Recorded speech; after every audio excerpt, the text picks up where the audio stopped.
Apocalipse, capítulo 13. Se alguém leva para cativeiro vai. Se alguém matar à espada, necessário é que seja morto à espada. Aqui está a perseverança e a fidelidade dos santos. Versículo 10.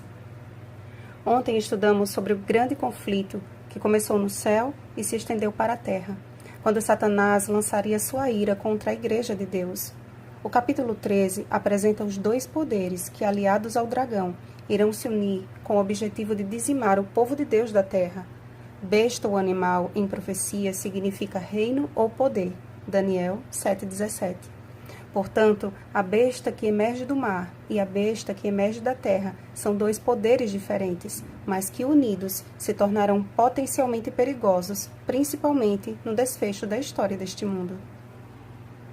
Existe uma associação inconfundível entre este capítulo e Daniel capítulo 7. Ambos apresentam uma sequência de animais e destacam a figura de uma besta ou animal terrível e espantoso. Daniel 7,7. Esses animais, na sequência da profecia de Daniel, bem como na estátua do sonho do rei Nabucodonosor, representam respectivamente Babilônia, Pérsia, Grécia e Roma. Mas de todos estes impérios, o último, descrito como um animal medonho, deixaria registrado na história um reinado de medo e descaso para com a palavra de Deus. João, por sua vez, viu uma besta que saiu do mar, ou seja, uma besta que surgiria de povos, multidões, nações e línguas. Apocalipse 17:15. Observem que João apresenta um regresso histórico, uma ordem contrária dos animais citados por Daniel, corroborando com o fiel cumprimento da profecia referente aos reinos que já haviam passado. Fim do período da supremacia política dos impérios, Roma passou a regir as nações através do poder político e religioso do Papa. Considerado o líder supremo, o pontífice tornou-se a figura mais importante do globo e sua palavra passou a ter vigor em todas as esferas da sociedade.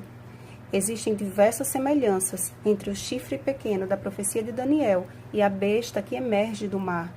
Ambos, portanto, representam o mesmo poder, Roma papal. Vimos que este tempo de apogeu durou 42 meses, 1260 anos, tendo seu fim em 1798, com a prisão do Papa Pio VI. A profecia apresenta, porém, um período no futuro em que este poder recobrará suas forças quando diz: essa ferida mortal foi curada, e toda a terra se maravilhou, seguindo a besta. Ou seja, Roma papal reassumirá o controle do poder civil e religioso e revelará ao mundo um discurso que atrairá multidões, aqueles cujos nomes não foram escritos no livro da vida do Cordeiro, que foi morto desde a fundação do mundo. Será que o cenário mundial atual já não revela indícios suficientes de que esta profecia já está se cumprindo? A besta que surge da terra, ao contrário de mar, representa um poder que surge de um lugar deserto ou pouco povoado. Fugindo da perseguição, muitos cristãos desbravaram os mares à procura de viver com liberdade a sua crença. Foi assim que surgiu os Estados Unidos da América, com seus ideais protestantes de liberdade civil e religiosa. Como os dois chifres não possuem coroas ou diademas, como na descrição da besta anterior, eles não se referem a reinos, mas podem se referir a esses dois ideais de liberdade, já que parece um cordeiro, isto é, aparenta ser uma nação cristã, mas que no fim revelará a sua verdadeira face, como o dragão. Há alguns anos, seria impossível fazer qualquer ligação ou conexão entre a nação norte-americana e o Vaticano. Hoje, vemos que as relações estão cada vez mais estreitas e que as portas estão sendo abertas para um diálogo cada vez mais amistoso e uma associação cada vez mais íntima. A besta que sobe do mar representa as duas fases de Roma, pagã e papal. Partindo do princípio de que ela emerge do meio de povos e nações, as 7 cabeças representam os seguintes reinos: Egito, Assíria, Babilônia, Medopérsia, Grécia, Roma pagã e Roma papal. Os povos que representam os piores inimigos do povo de Deus ao longo da história. A profecia indica que Roma adquiriu características peculiares de alguns desses povos. Da Grécia, leopardo, a semelhança no sistema religioso de culto a imagens e invocação de santos. Da Medopécia, o urso, a instituição do domingo como dia de guarda. Os persas dedicavam o primeiro dia da semana como um dia de culto ao deus Sol. E da Babilônia, Leão, Roma copiou a soberba, o orgulho e o descaso para com a lei de Deus. Isaías 13:11, Isaías 14, 10-14.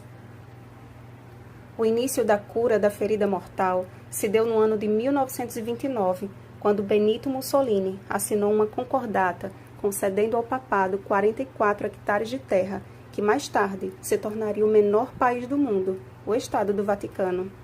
A partir daí, os pontífices voltaram a ter um prestígio que só vem crescendo, e a nação norte-americana, aclamada como grande potência mundial, mostrando que caminha para dar as mãos à primeira besta. Logo, nos será tolhida a liberdade de crença, a liberdade econômica e até o direito fundamental de ir e vir. A necessidade atual é de cristãos que reconheçam a sua incapacidade de enfrentar a grande prova final e, como Jacó, agarrem-se firmemente à destra da onipotência até que do alto sejam revestidos de poder. A compreensão dos símbolos de Apocalipse não pode ser maior do que o desejo por conhecer aquele que este livro revela, Jesus Cristo. A grande controvérsia final é uma guerra entre verdadeiros adoradores e falsos adoradores, e o número da besta é uma representação de uma falsa adoração.